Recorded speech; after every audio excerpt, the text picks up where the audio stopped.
Hello, everyone, and welcome back to the Call Council. How are we all? Hopefully, all of you have a fantastic Sunday, wherever you are around the world, and welcome back to yet again another post-match reaction. Of course, after Liverpool have just lost to Chelsea by 3-1 at Stamford Bridge, and do we care? Really? Do we care? Absolutely not. Of course, Liverpool already crowned Premier League champions. Again, playing with a B team, mixed with the first team, of course. Obviously, all of his first team. But again, look, does anybody care? Is this a game that we're all going to think back in 5 years' time and go, oh, and reflect on it? No, not really. It was one of these games that, of course, for Chelsea, it's huge because, of course, obviously Champions League football is the main talk, isn't it, for Chelsea? That is the main focus for them. Of course, they needed to win and to, of course, maintain their hopes of qualifying for the Champions League. But of course, for us, it was just one of these games, wasn't it? I think Arne Slot as well. Also, during the press conference yesterday, and of course, Friday, sorry, and just in general this week, I think you've had the sense that we were going to rotate, and that was quite clear. With the team selection, the Liverpool decided to rotate. We decided to again give opportunities, out there, in terms of the midfield, in terms of the defense as well. And yeah, I think obviously today was more of a maybe it was more of a plan to see once again who Arne Slot can trust going into next season. And I think it has brought a lot of answers out to what probably Arne Slot already knew of his Liverpool team anyway. But look, we'll talk, of course, a little bit about the game and get your guys' thoughts. Of course, anyway, pick up Doug as well, saying champions. Yes, absolutely. Hope you're doing well as well, Doug. But Carl's in as well, saying, but obviously pick up Carl as well, saying, before we talk about the game, how did the women twice lose to Everton in the WSL this season? Again, unlucky. Really, to be fair, Liverpool's women have had a bit unlucky this season, to be fair. But Endo only one performed. Yeah, absolutely, I would agree. I think one thing to take away from the game, if there is anything to take away from the game, is the fringe players didn't really step up again. Apart from Endo, I would say, I think Endo's up there with the players you can actually praise from the game itself. But I think it's quite clear who will be here next season and who won't be here next season. I think obviously the majority, I think, of the rotated players, I don't think will be here next year in particular. I think, I've very much praised Harvey Elliott this season. Not this season, sorry, but past seasons where I think he has a lot of potential, and I still do believe that. But I think in this system and the way Slot, wants a 10 really in the team, I don't think that's Harvey Elliott, to be fair. And I think I wouldn't be surprised if Harvey was moved on, unfortunately. But again, it's not only him, Costas, I think every single time the ball went down Costas' side, he got bullied, didn't he? The majority of the game, really, and that was disappointing. To be fair, and, we suffered 2 goals from it. Really, Konza as well. I think Joel Konza, might be a loan move for him next season to get more regular minutes, and as well, I don't think Arne Slot particularly favours him. Again, I think with the whole talk of there being rotation and bringing in people that they'll assess going into next season. This is Liverpool's pre-season, really, isn't it? In terms of seeing who we can trust and who will end up leaving the club next season. I think obviously the likes of Konza, Tsimikas, obviously Chiesa as well, Darwin. These players, I think, will be leaving Liverpool next season for sure. And of course, I think today was another highlight of yet again, they haven't really stepped up. Not throughout the entire season, because of course they have, like Liverpool Premier League champions. But I think in terms of, the future, I don't think these are the players that will stick around for next season onwards as well anyway. But Cal says Palmer on fire today, to be fair to the lad. I can't, again, Cole Palmer must have something on Gary Neville the amount of times Cole Palmer snivelled, Gary Neville was on it straight away. Oh, Cole Palmer's amazing this. Cole Palmer's amazing that. Cole Palmer's not done anything in the league for the last 7 months. He's had one good game in 7 months, guys. Calm it. He's not among the best this season. He's been, poor this season, to be honest. But again, he did have a good game. I'll give him his credit for this game. But look, again, it's a Liverpool team that don't really care as well. But I keep Endo till Bajcetic grows a bit more, and buy Belieber too as well. Again, 100 million odd in it for Belieber, really. But I've got even the thumbnail, as Virgil van Dijk smiling. And look, normally when Liverpool lose, we would be downbeat, and of course we would be a bit upset because Liverpool have lost a game of football. But honestly, I couldn't care less. Look, Liverpool are Premier League champions. Fair play to the away end as well. Of course, the away cop, absolutely brilliant from start to finish. The entire the entire 90 minutes, really, of course, screaming and shouting that Liverpool are Premier League champions. And look, of course, like I said just now, Chelsea will, of course, be ecstatic with the win because, of course, European football and Champions League. But for us, it didn't mean anything. Of course, if Liverpool had the starting 11 we did last week against Spurs, would it have been the same type of game? I don't think it would have been. I think, going and talking a little bit more about the game, I thought in between the goals, Liverpool were the better team. I thought the first half in particular, of course, Chelsea cut Liverpool apart within 2 minutes, well, in 3 minutes, really. And of course, from minute 3 to half time, I thought Liverpool were the better team. Chelsea did have a few chances on the counter-attack, but Liverpool dominated the ball. Liverpool, again, wasn't finishing chances, really.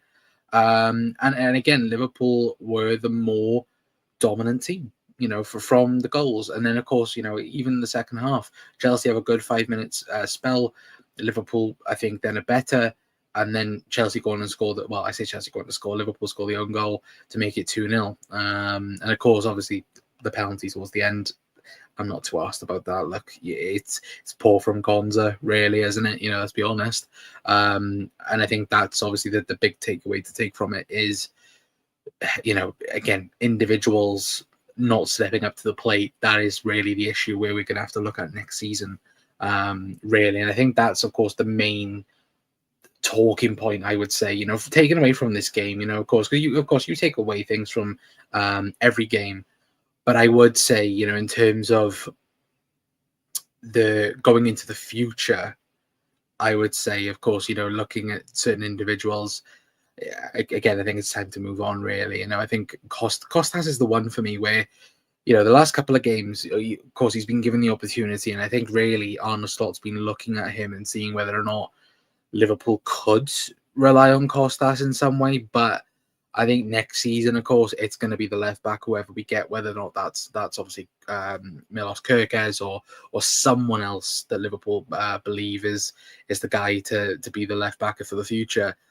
But I think Andy Robertson is definitely going to be the backup next season for Liverpool. I don't think, of course, Robbo's going to start week in, week out from next season on. But I think in terms of the backup, really, I do see Liverpool keeping Robbo over Costas. And I think as well, Liverpool are trying to put Costas in the windowsill, really, in terms of pushing, potential Premier League teams and other teams as well to look at him and go, oh, that's a left back we want to sign, really. And of course, you watch today's game, you wouldn't. I personally wouldn't look at it and go, oh yeah, I want to go and sign that left back because he's pretty decent. He's pretty awful to performance. Let's be honest. Today, but look, that's just one, one tip of the scale anyway. But of course, they're the main ones I think to take away from the Chelsea game is yet again the fringe players didn't step up. And then of course when we're talking about, obviously Gravenberch had a game off, Maka coming on late, Szoboszlai coming on late. I think the players that Liverpool, started, I think will look to move on. Not the majority of them, because obviously you've got Ali, Van Dijk, Trent, obviously he's going to leave. But I think in terms of like Harvey Elliott, Costas, Konza, Jota as well, I would also put in that conversation of potentially leaving. And I'd also say, Darwin, obviously, to be fair as well. But theoretically, the game should have been 1-1. Yeah, it should have been. Like, Liverpool should have been going into half time 1-1. We had the chances to do that. Didn't we, Cal? It was Liverpool did have plenty of opportunities to do it. And we didn't capitalize on certain areas, really, where I think you look at, I think, was it Mo? Not Mo, sorry. I think Trent puts a ball in that if Mo leaves it, it's going to go perfectly to Jota. And of course, Mo, I think, is going to try hard now for now until the end of the season, because of course Mo wants to break those records. Mo doesn't really speak about, um, obviously the goal involvement record, which I think he's one away from, isn't he? But I think also Mo wants to be equal with that Premier League record as well of 20 assists. Of course, he's what, 2 away from it now, which could he get next week against Arsenal? Absolutely, he could. But I think the big thing for Liverpool now is looking at it on a wider scale. Of course, Arne Slot's going to rotate now from now until the end of the season. It'll be interesting next week, though, considering you look at who we're playing, Arsenal as well, and to think, Arsenal, there is a possibility where Arsenal don't get Champions League. It's a 0.1% chance that it actually happens, but I think we will go full strength at Anfield next week. 100% we will do. As Carl said, but I definitely go full strength against Arsenal. They're 4 points from 5th. Yeah, exactly. I think we will end up doing that. Of course, you look at that race, to be fair, and you've only got, what is it? I think obviously Chelsea and Newcastle play each other, but it's very close, especially if Forest win tomorrow as well against Palace. Again, there's 4 points from second to 6, really. Excuse me. So you never know. You never know what could happen. Excuse me. As I've got bloody hiccups. But like, that's as Carl's put his prediction line of it. But of course, that's of course talk for next week, really. But I think, like I said, I think obviously, if I was any red out there, I wouldn't be downbeat from today's performance. I really wouldn't. It's a shame as well, because obviously now Liverpool can only get 91 points if Liverpool win every game from now to the end of the season. But look, at the end of the day, I wouldn't be threatening over it and having anxiety over it or anything. Look, it's Liverpool have lost 3 league games all year round, really. And I think, look, as well, it's that sense of, all right, if Liverpool were in a title race like we have been in previous seasons, I think obviously then you could probably criticize a little bit. But look, at the end of the day, the league's done. It's obviously, it was confirmed last week, but it's the fact now. Pre-season is now, and that's the thing. Pre-season is today against Chelsea. It's Arsenal next week. I think Arsenal's a bit different because I think obviously with where they are as well, I think obviously Liverpool want to beat and show an example of Arsenal, really, of course, with it being second and at Anfield as well. But I do think when it comes to Brighton away and Palace at the last day, again, nobody will care, because like the most important thing on the last day of the season at Anfield will be lifting that Premier League trophy and celebrating it proper as well. That'll be the aim as well. But I don't want to see Trent against Martinelli. It might not be, to be fair. It might be Conor Bradley. You never know. Or it could be. But Champione, ole, from Ozan as well. Hope you're doing well. But look, like I said, like talking about man of the matches really for Liverpool, I thought Endo had a good game. To be fair, I thought Van Dijk had a decent-ish game before, of course, obviously the own goal that he did boot into Konza. But again, look, I would give man of the match to Wataru Endo for Liverpool side of things. Obviously, overall man of the match is Cole Palmer. I'm not going to say that it's not, but still, I just find it hilarious where certain individual commentators just absolutely drain the life from anything they do. Like anything Cole Palmer did today, Gary Neville was on it like a heartbeat, which I thought was hilarious.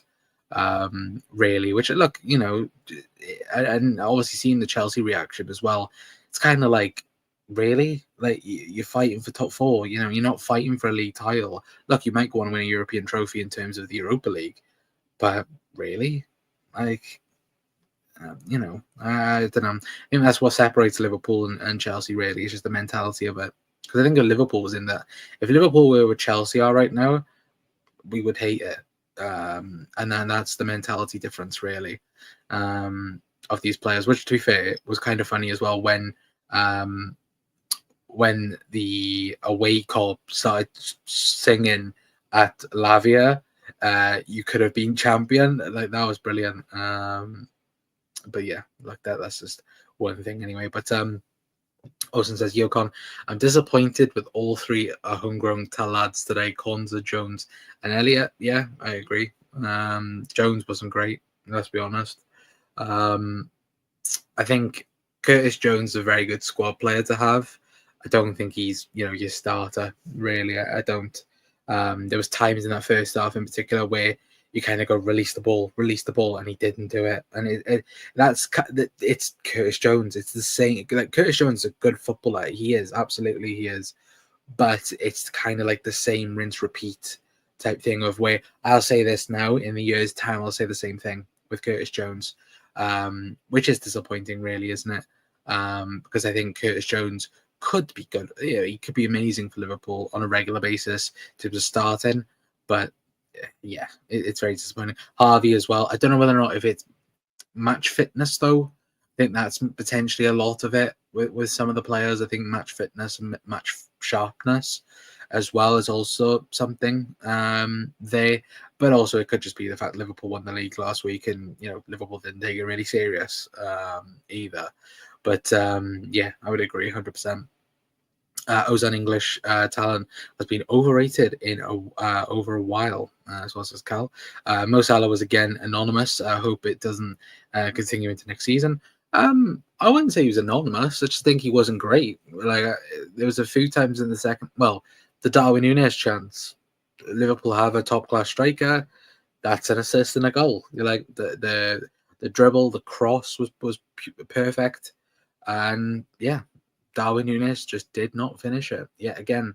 And it was well wide, wasn't it? Yeah, it was awful. Awful header from Darwin. And again, that highlights what Liverpool are missing, because if you go back and look at big chances Mo's created this season, Mo would have absolutely excelled that Premier League assist records. Absolutely would have done by now. You look at the big chances missed, from Liverpool this season, and that's another highlight as well, where you look at it and go, it's quite clear what Liverpool need.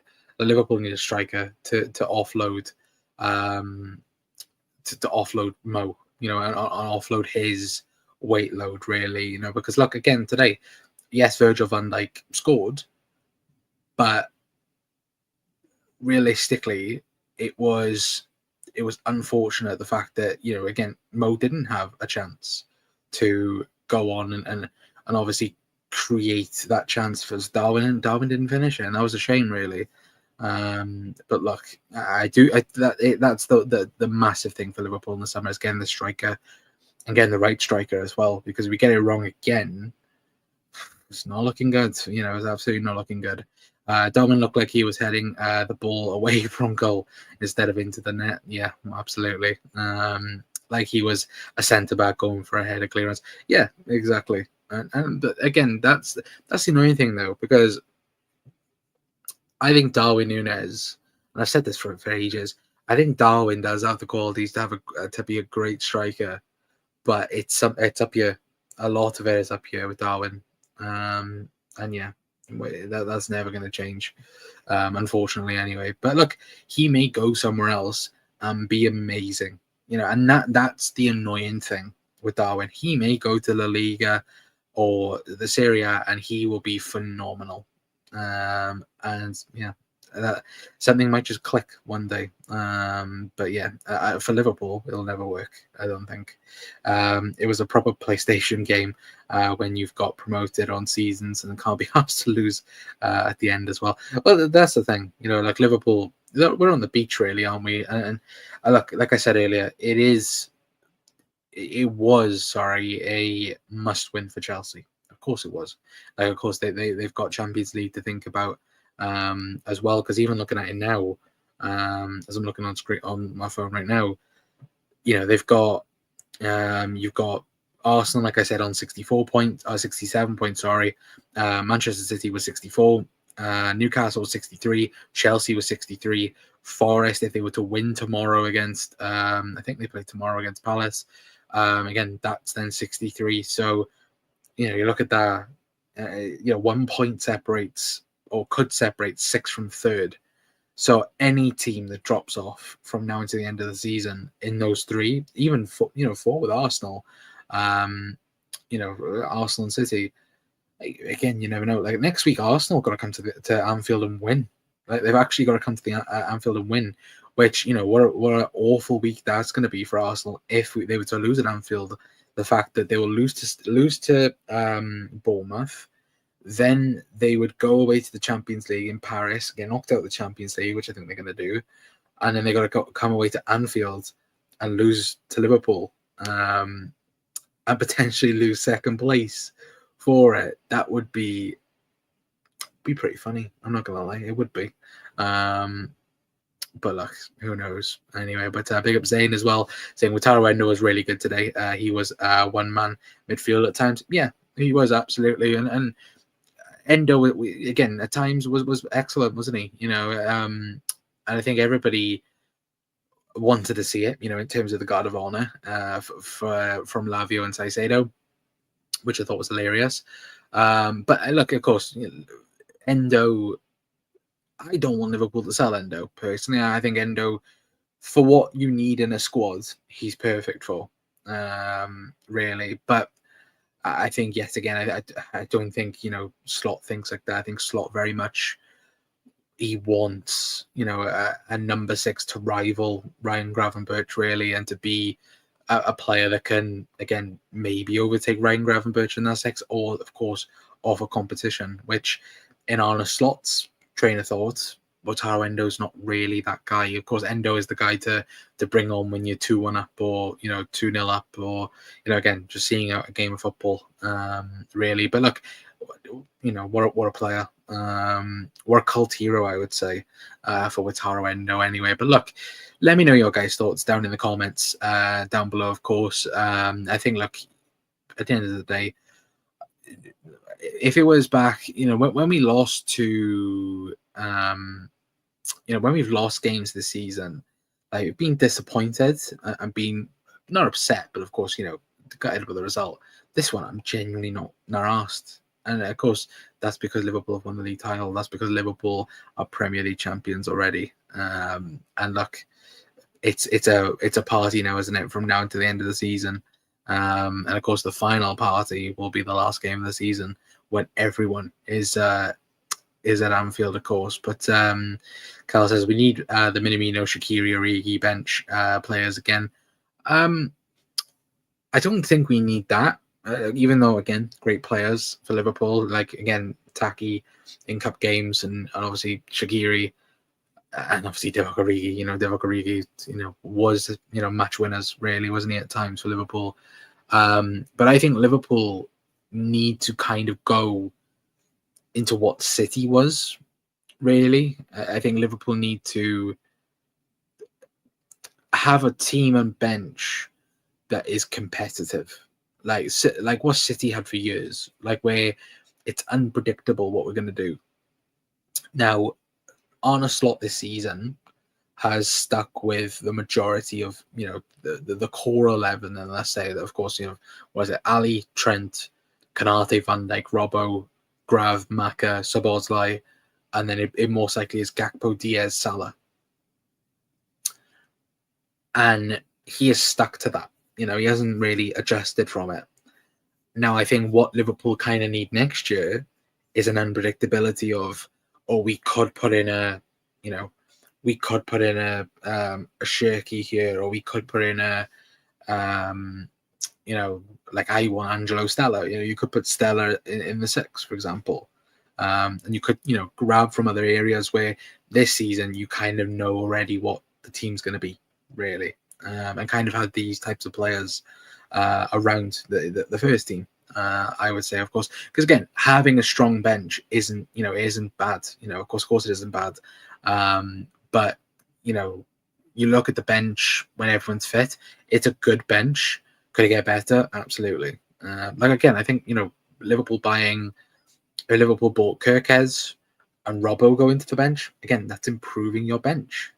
It's improving who you have on the left as well. Let's be honest. I look back on City to Liverpool 1. City had Gundogan, Mahrez, and KDB on the bench. Yeah, exactly. Again, I think Liverpool will sign. I think Liverpool will sign an attacking midfielder in the summer. Whether or not that's a Xavi Simons, a Ryan Cherky, or somebody else that hasn't been spoken about before, who knows? But I think striker is the undoubtable position where Liverpool need to upgrade upon. And maybe even two. Like we said, like as Zane said, but Liverpool need two strikers. Yeah, and that's abundantly clear. Absolutely, I would agree with you. I think Diaz will stay. I think Diaz will sign a new contract for Liverpool, and I think it will be Diaz staying, Darwin and Jota going to Saudi. I think that will be the case. And then maybe Lucho might go in a year's time. Liverpool might sign him to a 3-year contract, maintain his value, and then of course, we might see in a year's time what will happen anyway. But look, that's a conversation for another time anyway. But look, I am going to leave it there for tonight, guys. Big thank you for everyone for tuning in to tonight's show. I do very much appreciate all of you guys for tuning in. Like I said, we might have Arne Slot clips up tomorrow. It might be tonight, it might be tomorrow. I think it'll be tonight at some point as well, from his press conference after the game as well, reflecting on his thoughts from the game. And yeah, look, of course, we'll be having content throughout the week. Of course, obviously, with Liverpool only playing once a week, of course, we will be doing games now and again, match previews towards the end of the week. But of course, we will be talking, of course, all throughout the week. And of course, any other stories, we will be live, of course, for it anyway. But I love Jota and wanted him to stay, but his injuries have clearly caught up to him. Yeah, absolutely, Zane.